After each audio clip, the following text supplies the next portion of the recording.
Please, I can't breathe. The knee on my neck, I can't breathe, officer. They're gonna kill me. George Floyd. Hey, what's up, guys? Welcome back to Mentality. It's your boy Gambo, and as always, I'm here with Simmons. Today, we're discussing the current events going on in our communities. How do we feel about it? What do we do to stop the cyclical nature of it? And how do we keep moving forward after this? Stay tuned as we chop it up in an interesting episode. All right, welcome back to the show, guys. Drew, how you feeling today, bro? I'm alive, bro. That's all I could ask for. How you feeling, man? I don't even know how I feel.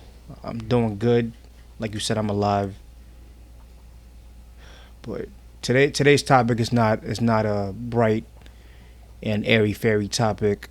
It's one that it's a difficult topic to talk about, but it's something that must be talked about because it's reoccurring and we are tired. And I know that's the way we always explain it. We're tired, but we are tired. We are here to discuss the recent events that have been going on in our communities, the recent events of disproportional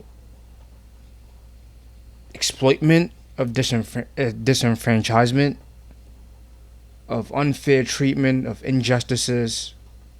We're tired, man. We're here to discuss the recent events of Ahmaud Arbery. We're here to discuss the recent event of Breonna Taylor. We're here to discuss the recent event of George Floyd. And just everything that's going on, man. It just seems like once something happens, we don't even catch a break, dog. We don't even catch a break.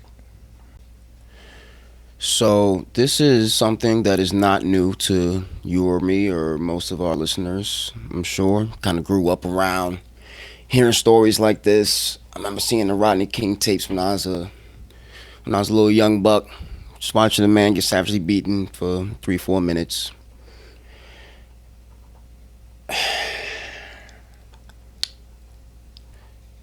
Yeah, this isn't the first time we've been exposed to something like this. This is such a common occurrence nowadays that we kind of get numb to it, essentially. I'm curious as to what point, not even the country as a whole, but just like a single police precinct, just take a step back and look at the way police officers are trained. Because from the looks of it, anytime something like this happens over and over again, the police officers are exclaiming that they feared for their lives, therefore it was justifiable to use lethal force against a potential suspect. I want to know on what planet you live on where you being a cop and you being fearful of your life don't go hand in hand, as if that's not the job you volunteered to do. You volunteered to protect and serve the people of your local area, to uphold and enforce the law and nothing more. There's a little thing that we have in the military called rules of engagement. We have these rules of engagement so that soldiers just don't go around blowing people's brains out anytime they fear for their lives. You have to be fired upon before you can fire on somebody. There has to be an imminent, legitimate threat of life, limb, or eyesight for you to be authorized to use lethal force. Because otherwise, congratulations, you've just committed a cold-blooded murder. Why that gets lost in translation to the civilian side of law enforcement is beyond me. Why people who get into civilian law enforcement don't understand that's a part of the risk that you take is beyond me. And why, what would be going on, 30 years since the Rodney King incident? It's just not even the first one. Not even close to the first one. It's probably the first one on video. Are we still to go by the wayside? It's beyond frustrating. It's beyond shameful. It's beyond the pity and it's beyond the shame. And what really grinds my gears is just a few years ago, had a young gentleman. What's his name? Colin Kaepernick. Colin Kaepernick was a very wealthy. For y'all who don't know who Colin Kaepernick is, very wealthy football player. Who's quarterback for the San Francisco 49ers. During the national anthems, he decided he would take a knee to show protest of police brutality. And the level of backlash he got over that, and the amount of people who used the military as a scapegoat to say he was disrespecting men and women who serve the country, absolutely grinds my gears. Because, and I'm not speaking for the rest of the military, I'm speaking for myself. When I went through basic training, what I was taught, you don't fight for the flag. You don't fight for liberty. You don't fight for democracy. The only thing you're really fighting for is your brothers and sisters to the left and right of you, to make sure that they get back home safe. Point blank, period. Those same people who criticize Colin Kaepernick for kneeling during the national anthem, saying he's disrespecting the flag, are the same people who wear that flag as bandanas, as bikinis, as tablecloths, as wallpapers, who scrawl skulls and crossbones, "Don't tread on me's," all over that flag, that they foam at the mouth for when they perceive a black man to be disrespecting it. When all he's trying to do is bring awareness to the elephant in the room that no one wants to talk about, which is police brutality. My gears have been grinded smooth over all of this. I'm honestly glad you have like the words to like eloquently put into perspective like your feelings towards this whole situation, because honestly, like I really don't. Like I remember watching the video. It was sent to me like via direct message. And, you know, it was just a regular day, you know, like the whole Ahmaud Arbery thing had been going on. So I kind of knew about that. I knew about that. I had seen that video. And that was disgusting, to say the least. But, you know, as like you said, we kind of get numb to some of these things. The Breonna Taylor incident happened. I didn't really catch a whole lot of wind of that. But then I saw this recent video of George Floyd. And I couldn't help but like remember like a flashback of Eric Garner, because it was the same. It was like seeing the same thing happening, and I remember like the outrage when that happened. I remember where I was at. I was actually like working for a retail company at the time, and I remember there was such a divisive narrative over what had just happened, which was the murder of a black dude in the middle of the street, because they believe he was selling loose cigarettes, whatever the narrative might have been. That was justifiable in killing someone with a jiu-jitsu move. It was mad outrage about it. I remember LeBron James had a shirt during warm-up that said, "I can't breathe." And some other basketball players did it. And my manager at the time, because I was the only black dude at work, decided to bring up the issue with me. You know, behind closed doors, she asked me how I felt about it. And mind you, this is like a 30-year-old white chick from Rising Sun, Maryland. Yeah, let that sink in. If you don't know what Rising Sun, Maryland is, Google it. Basically the epicenter for the Ku Klux Klan. I don't know if she partakes in those. I'm not saying she does, but just to give you an idea of what the demographic is like. We're having a conversation. She's really, as her, interrogating me about what happened and how I felt about it. I said I think it was sad. It's unfortunate, and I left it at that. She proceeded to ask me what I thought of LeBron James's actions. Man, with all due respect, LeBron James is LeBron James. He does what he feels is right. He doesn't speak for me. He doesn't necessarily speak for the entire black community. I appreciate what he did. I didn't tell her that because I know I understood that it's a work environment, and I didn't want to say anything that might trigger anything that she could, use against me in the future. And then she proceeded to tell me how she felt about it, and that she would never buy another LeBron James sneakers for a kid ever again, and that instead she would buy Jordans. Cool. All right. Why you're telling me this? I don't really know. I don't really know why you're telling me this. I guess it upset you so much that someone wanted to bring light of someone being murdered in cold blood. And as a result, you don't want to buy her sneakers. Cool. I'm not LeBron James. I'm sure he knew the risks that was associated with what he did. And I'm sure he could sleep at night because he did that. Because he understood that's what was right for him to do at that moment in time. I remember shortly after that, more and more people started coming in the office. She opened the door. And all of whom were my friends, they started chiming in on the conversation.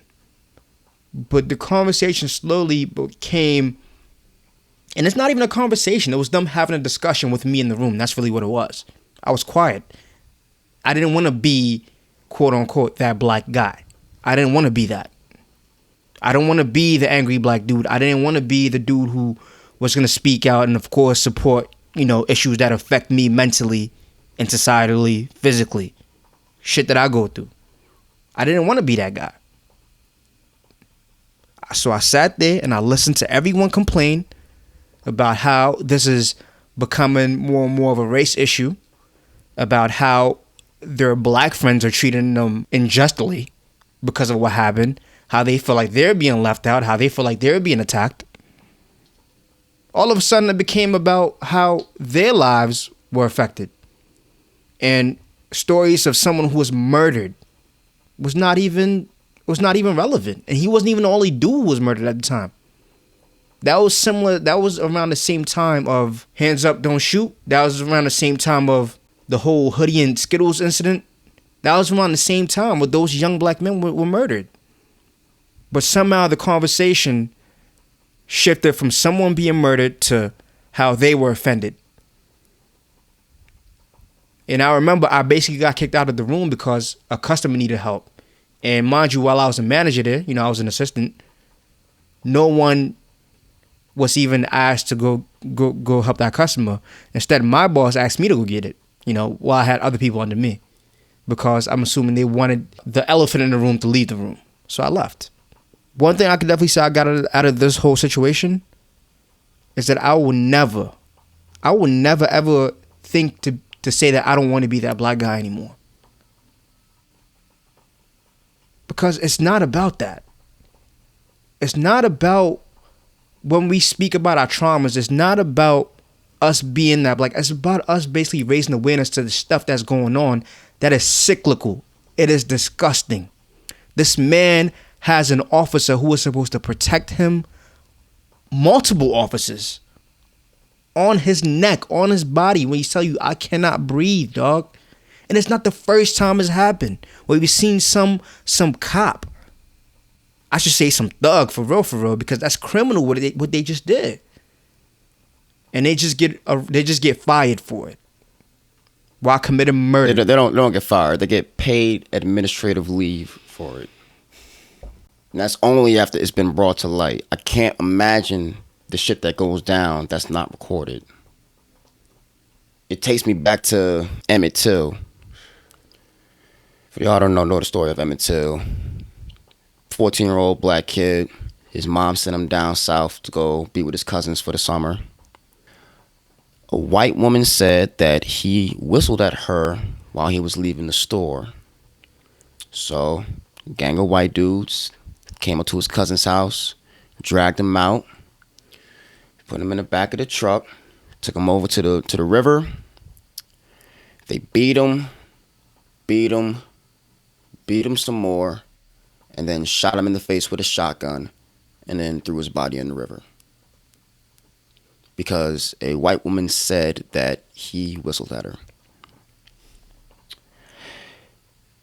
On her deathbed, she admitted that did not happen in any way, shape, or form. All those decades, and it's only up until the very last minute that she finally accepts responsibility, almost to absolve herself, as if that makes it any better. What about the people who don't have, unfortunately, their murders filmed in 4K like we can have today?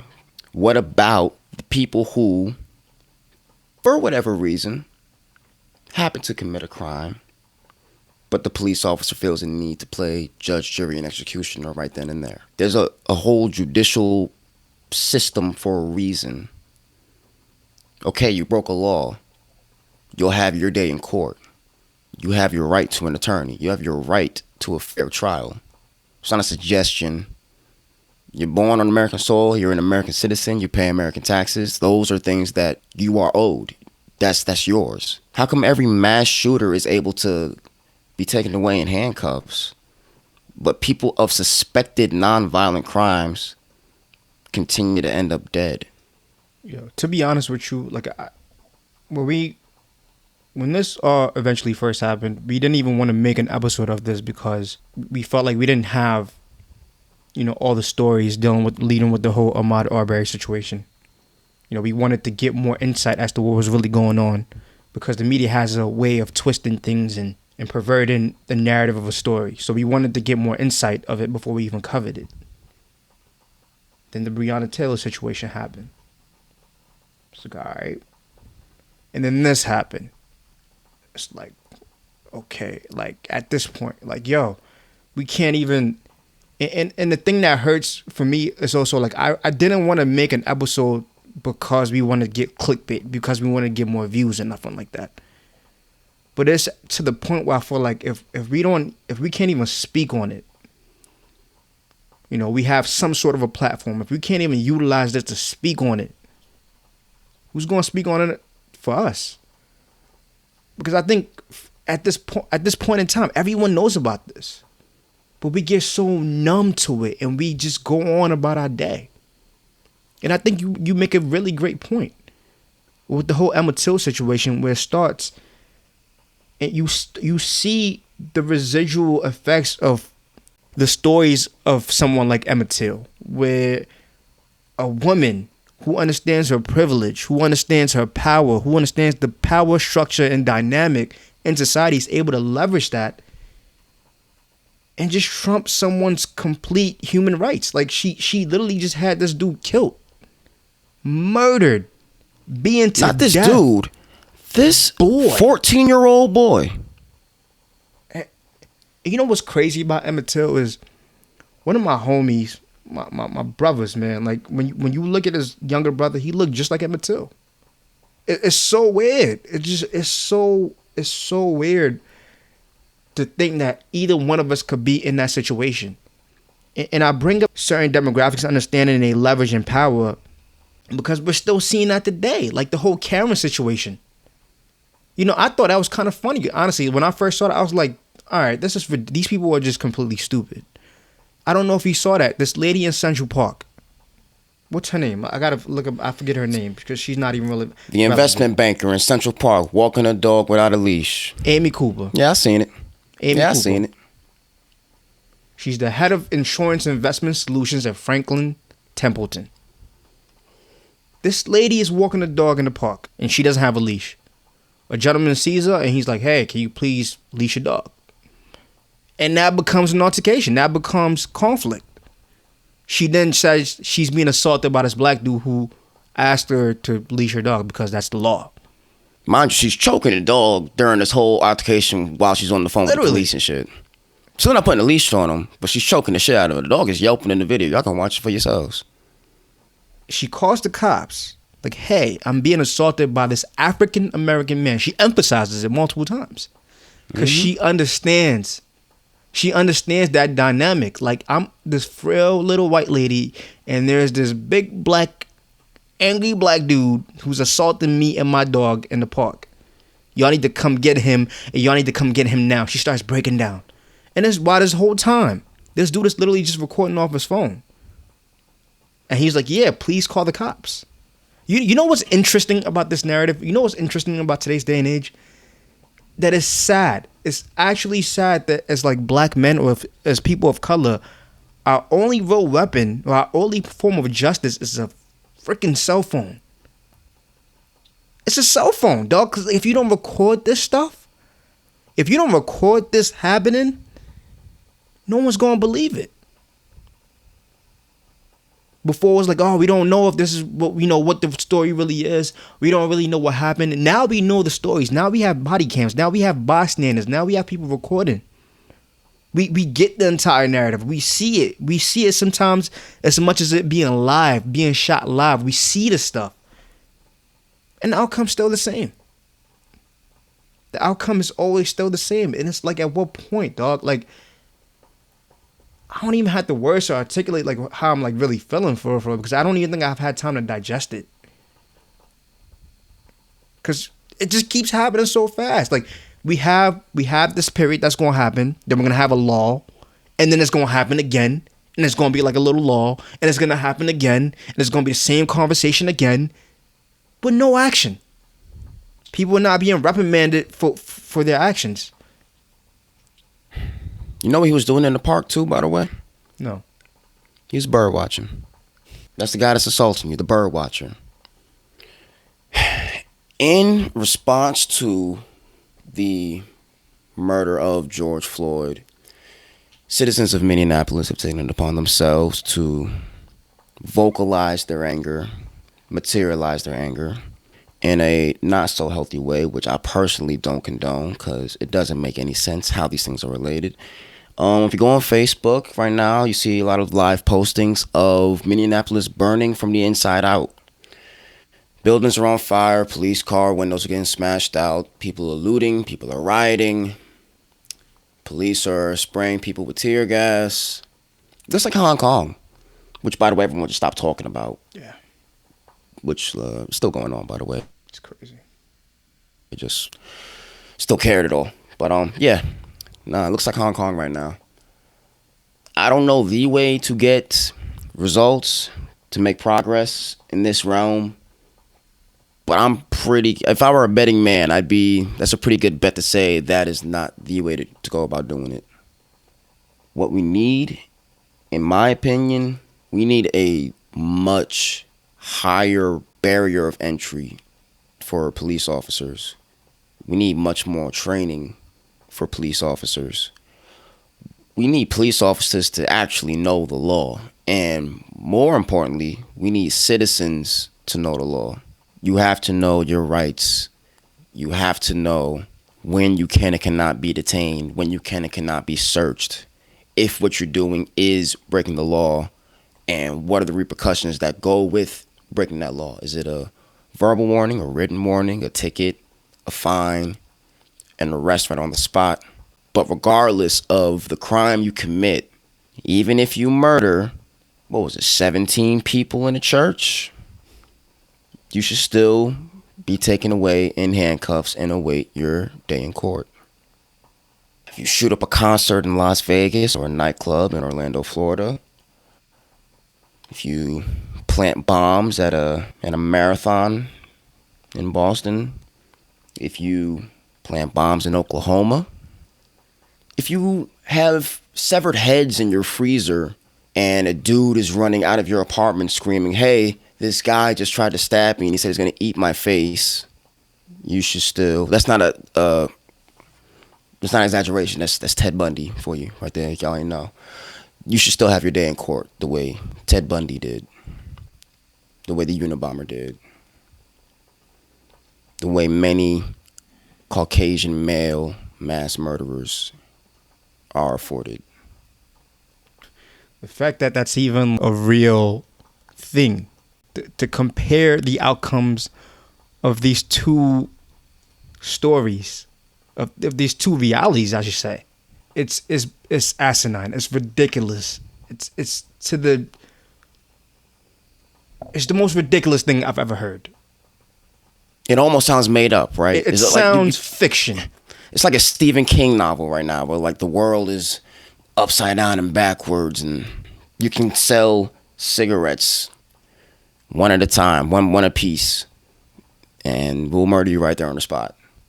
But if you kill over 20 people, over 15 people, we'll stop at Burger King on the way to the jailhouse. We'll stop at Burger King, get you a Whopper. That's not an exaggeration. Once again, they got Dylan Roof fucking Burger King. Yeah. It goes to show the justice system that exists for both black and white people, or for people of color in general, I guess I should say. And the perception that comes with being of color. If you look like you don't belong in this neighborhood, then we have a right to shoot you. That's what happened to Ahmaud Arbery. That's what happened to Trayvon Martin. And that's what happened to tons of other black people all throughout history. And until we do something about it, it's going to keep happening and keep happening and keep happening. And spoiler alert, keep happening. I think the biggest takeaway from this whole situation that I think you definitely mentioned is our police, our law enforcement needs much, much better training. And you need to be thoroughly vetted. I mean, thoroughly vetted to become a protector, a guide, a confidant, if you will, someone who people places their trust in. Someone who people place their trust in. You need to become so elite, because I feel like we need to vet our current officers. And for future officers, that job just got much tougher. And they need to be well compensated, because I think that's also another issue. Being a police officer should be a high skill paying job. It's not an easy job. And I definitely hear for cops who speak out on their experiences of, you know, there's always that split decision between life and death when it's a firearm. Well, guess what? In most of these situations, these people are unarmed. So that can't be an excuse anymore. I understand that for different situations, but in these past situations, that's just not the case. We can't use that as a crutch no more. It don't work like that. Nah, we're done with that narrative. It's over. Out the window. Throw it out. You need to be on your A game if you're going to be a police officer. And perhaps more importantly, we need to make sure that the people who are policing our societies, our communities, resemble the people they're policing. I strongly believe that. Because 100%. We live in America. We live in the United States of America, where there's a disparity amongst people of color and other demographics. That's a fact. There's a history there. There's tension there. And there are perverted mindsets. There are perceptions. There are stereotypes. There needs to be more equity in our communities when it comes to police officers, when it comes to law enforcement. And I'm not just talking about actual police officers. I'm talking about the chief head of police. I'm talking about the entire department. I'm talking about judges, lawyers, public defenders. All of that. There needs to be more alignment as to what that community looks like. There really has to be a resemblance there. If not, we're going to be going in circles. It's going to be cyclical. I could just be a white chick and see somebody in my apartment who I feel like cannot afford that apartment flat, and therefore I need to get some kind of credential that they lived there. Show me your ID. I'm not a cop. No. I'm not a law enforcement officer. I just live here.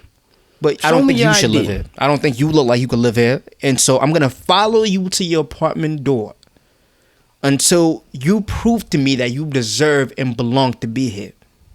Because that's how comfortable I am of the leverage that I have. And that's how comfortable I understand my power and my privilege. That's how comfortable I am with that. That I can just sift you out and just make you out to be someone who doesn't belong here. I have the power to do that. If you went to a hospital where black people were dying at much higher rates for the same diseases and illnesses as their Caucasian counterparts, you'd think there'd be something a little fishy going on in that hospital. Or if there was a fire department that, for whatever reason, every black house they go to always burns down to completion. Nothing is salvageable. But the White Houses, they good. You know, they put them out. They get there quick. You think there's something going on with that fire department? It's not impossible to treat everyone that you interact with as equally as the last person you interacted with. To treat people the way that they deserve to be treated. And being a police officer, you deal with criminals all day. It's a hard job. It's a very hard job. That's why I'm not a cop. But you have to be able to acknowledge, hey, this is a hard job. And hey, I have a responsibility to everybody, no matter what they look like, no matter how much money they got, no matter how hot-headed they are right now. I have to make sure that this person doesn't cause more harm to the rest of the community, and that they can be judged by a jury of their peers at a later date in court. If you can't do that, if you don't want to do that, or if you don't think that you should do that, maybe find a different job. If you're a racist, don't be a cop, period. Just don't do it. You know, what's crazy about all these incidents is that it could have happened to any one of us when I think about it. Mm-hmm. And that's a scary part. Because I think a lot of times when people listen to this, they don't feel like it's necessarily in their backyard. And there's a disconnect there, that lost human connection. Although you're seeing it in a pixelated image, it didn't happen to your cousin. It didn't happen to your brother. It didn't happen to you. It didn't happen to your friend. But oh, best believe that could absolutely happen to you. That could happen to your friend. That could happen to your cousin. That could happen to your brother. It could be your neighbor. Once we start to think more in that sense, I think we'll have more empathy and be more driven to actually take action on situations like this. Look at Ahmaud Arbery's situation. The claim was that he committed a crime. He robbed a place. There's video showing that he walked into an unfinished housing project while he was taking a jog. It was a quick break, so I'm assuming he went inside to go look at it. He comes back out. He continues his jog. Two dudes in a pickup truck who are these vigilantes round him up. You know, one of them who has very strong ties with the cops. At least that's what we're being told right now. That's what we know of the story as of now. They round him up. They are performing, quote unquote, a citizen's arrest. And they decide to murder him. And they just murder him. Just like that. They felt that they could take matters into their own hands to the degree that they can murder him. And the consequences would be minimal. I recently, just a few weeks ago, before I saw that video, not too long ago, I actually did the same thing. There's a construction site right across where I live. I was interested in maybe looking at one of the homes and maybe making a purchase. I'm thinking about it. I walked in to check out the layout of the house. That could easily have been me. Is it fair to say that I get shot or get rounded up by some thugs, by some criminal dudes, some vigilantes in their pickup, and get murdered because they think I stole something from the neighborhood? Is that fair? If that happened to me, would people then say, "Oh no, we know Isaac, he's a good kid"? Is that what it takes? What is it gonna take for us to really start digging deep into this? It's grotesque, man. It's crazy. This could easily be any one of us, so we need to start taking this a little more seriously. I know there's a few situations where you're like, maybe the person should have been in there, but a lot of times it's not the case. You're getting profiled, man. You're getting profiled. Even if it is the case, they shouldn't be in there. Okay, they were there. Hey, don't argue with the police. Okay, but you did. Even if it's the case, like, okay, but you broke the law. It's not a death sentence for breaking the law. In most states, it's not a death penalty for murder. And yet, we walking around without freedom papers. That's an automatic death sentence. Dog, I'm just be honest with you. The most upsetting thing about it, I've had this conversation before about, is systemic racism an actual thing? And a lot of people don't believe that it exists. And they like to point towards like athletes and rappers, celebrities, things like that. You can have every black athlete, every black celebrity, every black musician, put them all together. That's still an exception and not the rule. I don't think it's a big conspiracy where you have like an evil air of people rubbing their hands together talking about how we're going to get black people today, how we're going to get them tomorrow, stuff like that. But there's enough people in enough positions of power to make the lives of black Americans more difficult than other people's.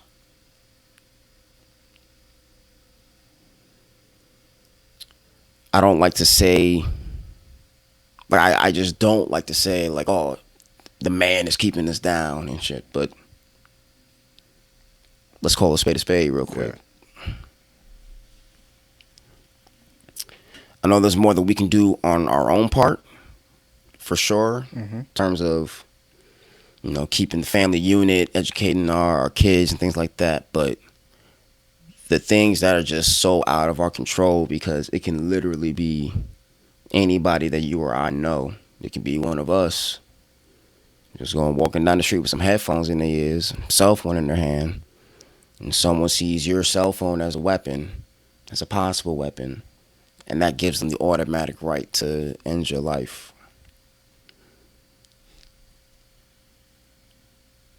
I definitely think the whole, and I've also experienced, you know, situations where I'd mention systemic racism and people will give me the same spiel. And they'll bring up reverse racism. They'll be like, look at all these athletes, look at all these celebrities. And the funny thing about that is the commonality among those people is basically entertainment. If you fiddle with mics, that's literally what it boils down to. If you're a mic fiddler, you somehow have attained the American dream and somehow showcase that black people are not somehow disenfranchised. People of color in this country are somehow not exploited, or somehow on an equal playing field as everyone else. Although there's an overwhelming amount of evidence, staggering amount of evidence just dispelling that whole notion. We still like to paint this kumbaya, everything's all good picture of the country we live in. Because I would like to hope that's what we would like to see. So that's the optimistic side of society speaking. But one thing's for sure is that it's not the realistic side. I really do care about actionable results. But every now and then, man, we got to sit down and we got to think about everything that's going on for like mental health. Like, we are dealing with COVID-19 where we are dying by the thousands. We got to deal with that alone.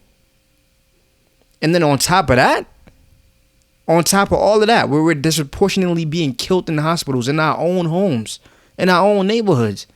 And this got to be on top of that. The people who are supposed to be protecting us. We got to see that. Here's what I'll say to everyone listening. Everyone of color, make sure you stay strapped with that cell phone. For real, because that's like your key right now. If you feel like anything's going to pop off, start recording, dog. I don't care how minor it might seem, start recording now. because the world is watching. And we need to make sure that we are being seen by the world, by everything else that's going on. Start recording. Like you mentioned earlier, Drew, make sure you know your rights. Make sure you know some form of your rights. Do not be an antagonizer. Try not to argue back. Be calm, cool, level-headed, and collected. Because any sudden movement, any sudden out-of-place character that someone might deem to be an issue can cause you your life. And that's not a joke. That doesn't just happen in Atlanta. It doesn't just happen in the county you never heard of. It could happen right in your back door.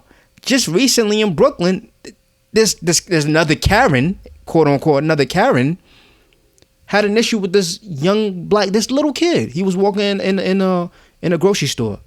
It was really like a corner store. It was a bodega. She said that he touched her butt? Yeah.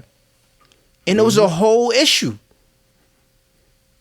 Luckily, there was a camera recording that displayed that did not happen. His book bag grazed her while the little kid was walking with his family. I mean, this kid could have been like, 7 years old or something like that. It was a little boy. She popped off. If there wasn't a recording, that could have been an issue. These are not isolated incidences. We're seeing these things happen reoccurringly, like lemonade stands, barbecuing in the park, little kid in the grocery store. We're seeing multiple things happening. That it's like we're not crazy, people. When we say these things happen, we're not crazy. At some point, you can't say these people are just complaining. Well, we've been complaining for like how many years now? Then it can't just all be complaints. What are we going to do as a society to dispel this, to make this right? It starts with every single one of us by holding each other accountable. It starts by seeing something and calling it out. And FYI, you see somebody being brutally assaulted, being unfairly treated by law enforcement. Oh yeah, best believe you need to call law enforcement. You need to call their brothers. You need to call the other law enforcement. Make that 911 call. Just because they got that badge and they got that uniform on don't mean they're the good guys. That's honestly what this whole thing is telling me. I've had experiences when I've had run-ins with the police, and it's not always been pleasant. And I would like to think of myself as someone who's a pretty decent, upholding, upstanding citizen. Why is that? Call the cops on the cops if we need to, dog. If the cops who come that you call the cops on, if they're not acting right, call the cops on them. And everybody who's around, they all call the cops. It's crazy. Get the next county over to come. Get the state troopers to come. Get the FBI in this place if we need to. You know, we're not in the 50s, so I'm not going to start talking like Malcolm X, even though that's my dog. Where we all Black Panthered up. But honestly, it might get to that point where you already start seeing videos of people doing that. Can I blame them? Not necessarily. Do I expect people to loot and riot? Absolutely not. That's not the answer either. We just painting ourselves as caricatures. We're painting ourselves as the antagonizer. We're painting ourselves as the enemy. You have to understand this is a much more larger chess game than that. You're playing chess, not checkers. And this is collective. Don't think about people seeing you as weak in the interim. You got to think about the long game. Our goal is to win. Our goal is to have the same rights and be treated fairly. So that does not mean that we just loot and riot all the time. Although I will admit, you need a little bit of both sides. It's like we needed Malcolm, we needed Martin Luther King. Two sides to a coin. But please understand that looting, rioting is not the answer. We gotta be smarter than that. I implore not even just Black people. I implore every citizen with some sense about them, but especially Black people.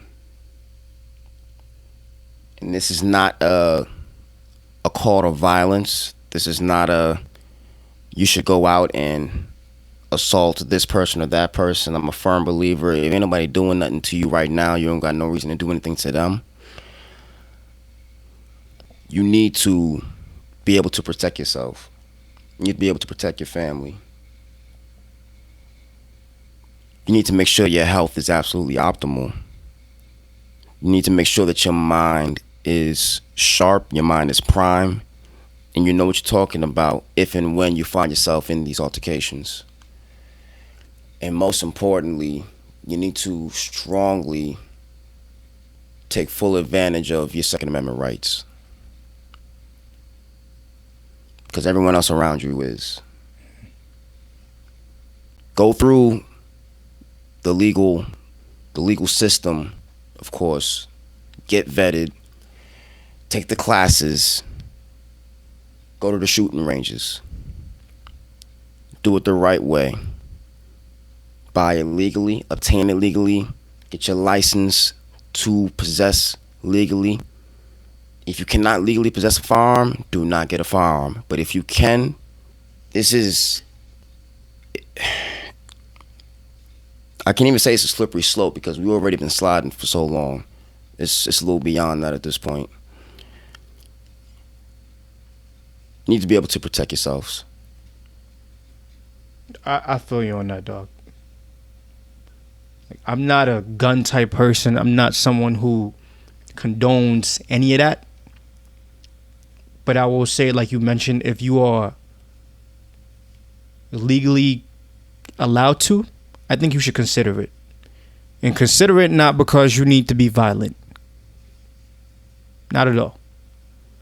But my biggest thing is playing into the emotions of society, because I think for so long the emotions of society has neglected us. And now that I think people are starting to see more and more of these pixelated images, these pixelated videos, they're starting to understand a little bit more.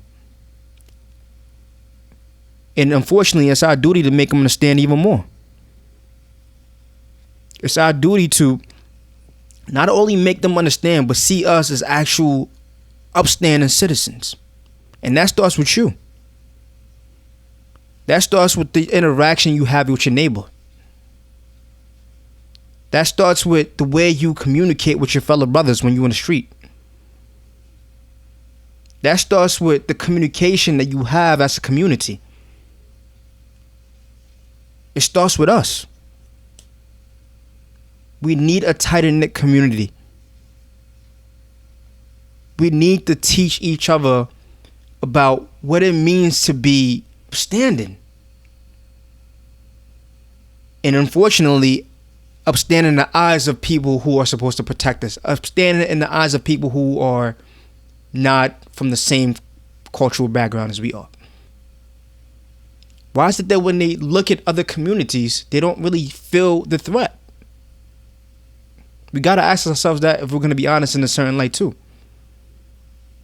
And I don't think it's in no way, shape, or form our fault to blame. But I will say this. If you are in a situation of a Trayvon Martin, if you are in the situation of a George Floyd, if you are in a situation that is not optimal, it's unfortunate. I don't even know what these gentlemen could have done. What could have George Floyd done? He said it. Officer, I can't breathe. I cannot breathe. My neck. You're gonna kill me. You're gonna kill me. I can't breathe. Aragona, I can't breathe. I cannot breathe. It's not even so much what they could have done, but Others what about around the people them. around them? Yeah. Because I get it. It's fucking intimidating for some dudes you don't know. At the time, people recording, they don't really know whether he's guilty of anything or not. Right.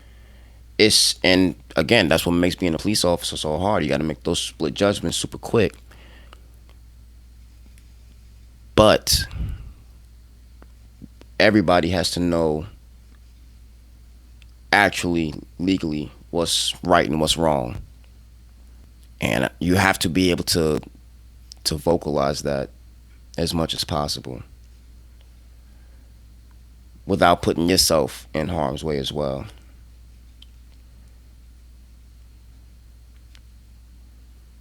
Again, I would love to be able to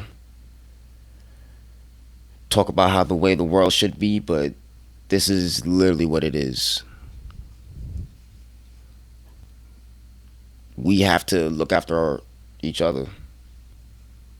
For those who have not seen the video out there, the videos, rather, sorry, a part of me wants to tell you don't watch it because it's very disturbing. It's graphic.